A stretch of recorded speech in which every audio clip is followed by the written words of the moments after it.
È partita questa riforma dello sport da qualche mese, se ne parlerà a Verona. Qual è l'appuntamento? La riforma è partita col 1° luglio e se ne parlerà sabato 7 ottobre presso Paganini Center a partire dalle ore 10, con due tra i massimi esperti a livello nazionale, il dottor Orfei e il dottor Lembo. Luci e ombre è il titolo di questo appuntamento. Quali sono le luci e le ombre che andremo a, indagare? Come sempre quando si parte e ci sono delle novità, ci sono delle zone d'ombra che vanno approfondite, ma che soprattutto avremo la possibilità con questi esperti di dipanare eventuali dubbi che possono essere insorti. Già assessore allo sport del Comune di Verona, ma anche, membro della commissione regionale dedicata allo sport e della consulta, dello sport.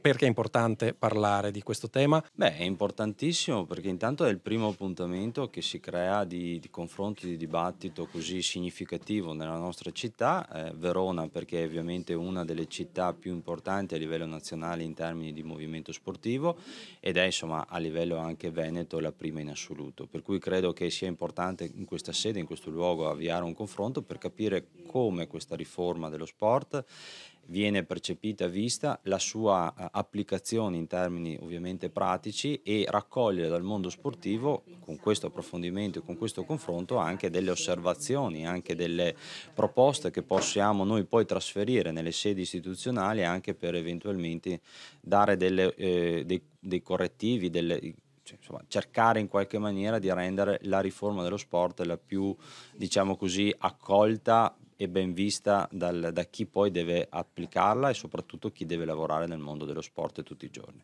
Chi può e come partecipare?